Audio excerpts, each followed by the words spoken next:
everyone, Obliv here, coming at you with our second part of our 14 to 60 Mage AoE guide.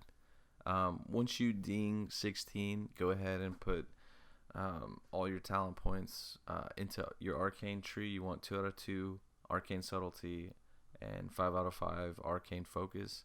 Once you ding 17 and 18, go ahead and throw those 2 new points into clear casting. Essentially, why we do this instead of going frost is we're not using blizzard yet for our damage, so we want to get all the damage we can with our arcane explosion, get all our chance to hit. But go ahead, Hearthstone,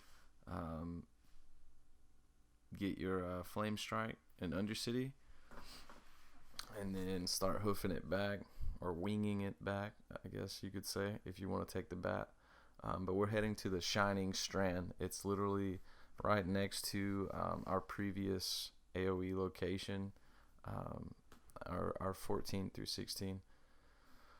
If you don't want to use Flame Strike, you don't have to, so you don't even have to go learn. You could just walk over to this shoreline. We're going to be attacking the Vilefin Shredders and the Vilefin Tidehunters. They're all melee, aside from the Tidehunters actually have a Frost Nova. So just be aware of that. You're going to go up and down the shoreline, just as I'm showing you here. Just back and forth, all the way to level 18. It's pretty simple. All of you can handle it, even with the Murlocs that Frost Nova. It's no big deal. Essentially, you just pull 3 at a time, just like this is going to be on every video, guys. You just pull 3 at a time. You keep it safe. You don't risk much. You just want to do your best not to pull extra mobs. You keep it at 3. You're going to stay relatively healthy. You'll probably go low on mana, but overall you'll be fine. If you pull more than 3, you'll probably be fine, depending on how many more than 3 you pulled. But overall you should be fine. And if you did go alchemy and herbalism, like I did, you'll have pots to rely on if there are any mishaps. It's a huge game changer. It's a lot better to take several minutes to make some potions and pick some herbs than it is to die and run back essentially to your corpse and potentially die again and again and again. So if you add up all the times that you potentially could have died and all the time, running back to your corpse and so on and so forth, versus how long it takes to pick herbs and, use your alchemy to make a potion or 2 here and there, it definitely outweighs dying. I promise, it's definitely worth it. And you do have some setbacks on the Blizzard servers. You don't get your mana back as fast.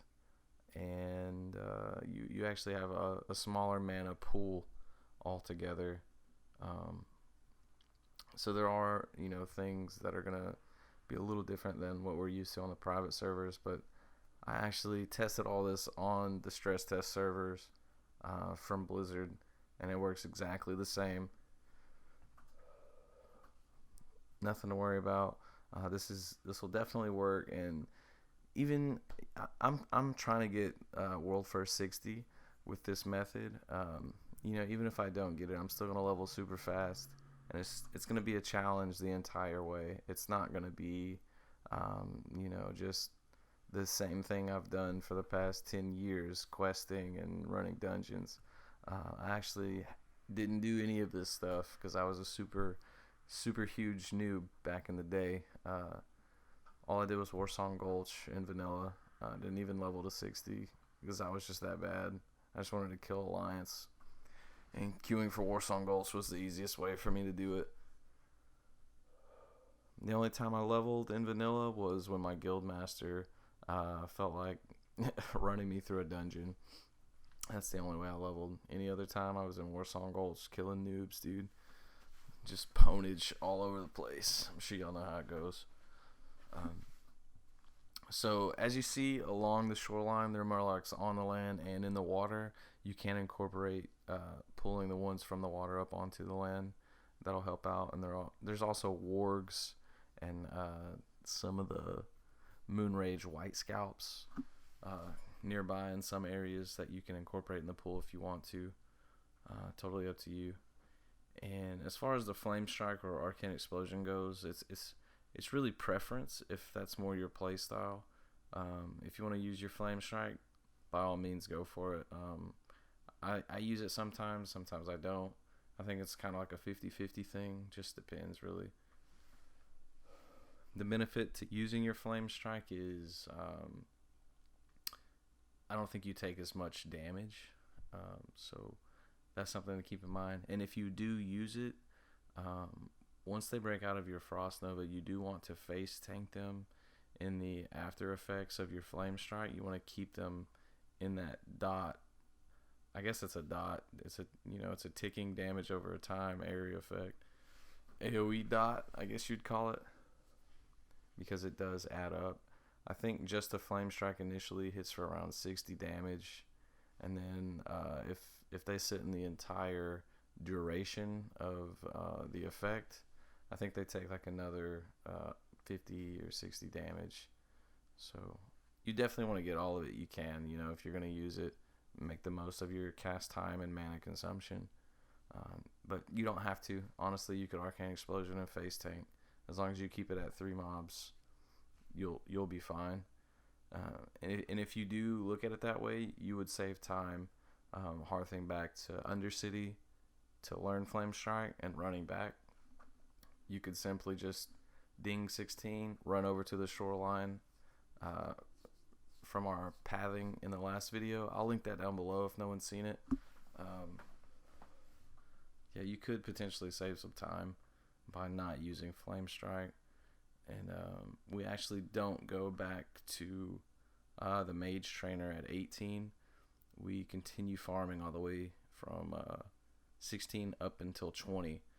20 we're definitely going back. You get a big bag of goodies from the Mage Trainer at 20. And someone commented on my video. Let me look it up who it was real quick.